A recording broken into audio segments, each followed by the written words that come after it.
Let's talk about three things that I wish I knew and understood earlier in my career. The first one is the hardest transition. Most companies will have role expectations for data professionals. You can call this IC3, IC4, IC5, IC6, and so on. Growth is always hard, and there are a lot of things that you need to learn as you grow and things that you need to unlearn as you grow.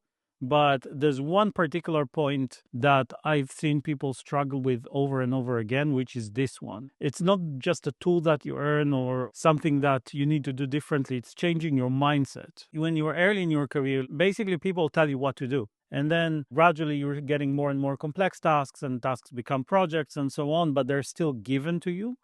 And then there's a point, and that's the transition point, where you stop consuming direction from other people and you start generating direction, not just for yourself, but for your team. So you need to figure out what needs to be done. You need to come up with your own projects, your own tasks.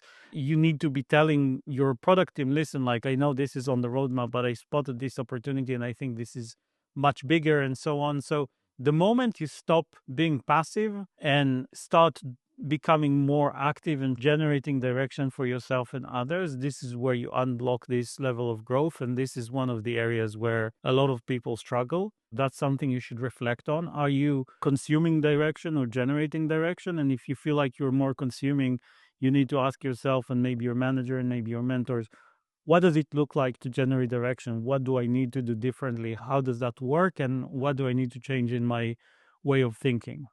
The second thing, which is kind of related, is how to raise the ceiling. When we think about career growth, there's always a ceiling. And I think that when you're earlier in your career, your growth is limited virtually by your technical skills, your ability to execute well and to do work, but it stops very early. And then if you want to keep growing, you need to invest a lot in soft skills and things like communication and influence and collaboration and these kind of things, and your ability to influence others to do things for you and the ability to collaborate, because it's no longer about your ability to do work. It's your ability to make the group achieve more and operate as a group and not just as a single individual or as a single person.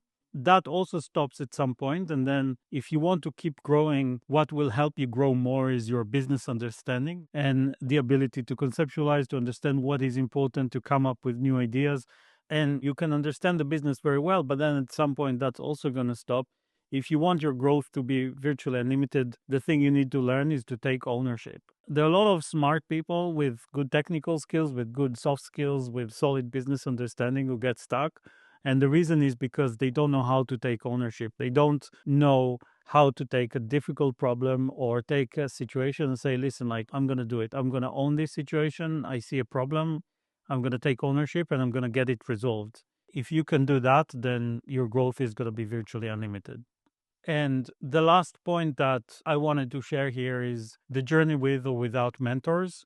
Growth is not linear and direction is not always clear. And even if you know roughly where you want to get to and where you are, even knowing what's the right path is very difficult and it can get very confusing. And I think that when you don't have mentors and when you don't have people who hold you accountable, you go back and forth and you're all over the place and you're really struggling. You might still hit your goal in the end, but it's going to be a very convoluted path to get there. Whereas when you have a mentor and you have somebody who's sort of keeping you in line and sort of helping you stay on the right path, on the right direction, your growth starts becoming more linear and much faster. When I was a manager and I would see a person that was struggling, the first question I would ask their manager is, does this person have a mentor? And the reason this is important is because of the difference between the role of a manager and the role of a mentor. If you're an IC on one of the teams and you're running into a situation that is difficult for you, you can still expect your manager to help you with that, right? And your manager is still a stakeholder in the situation. They're still involved. It's very difficult to separate and say, okay, this is because of you and this is because of the manager. And because of that, it kind of erodes the accountability. Whereas with mentors, they have no stake in the situation. They have no responsibility. They're not going to be there to fix it for you. They can put a mirror in front of your face and tell you, okay, this is what we're seeing. This is why you're struggling, but the onus is on you to fix that. And I think this is super powerful because it creates no excuses. Mentors can be literally anyone. It can be another manager in the group. It can be one of your peers. It can be a mentor you find on the internet. It doesn't matter, but somebody who only cares about you, wants to help you grow, and is willing to give you hard feedback and reflect with you on situations, but is not going to solve the problem for you. If you can get strong mentors, that's one of the best ways to accelerate your career.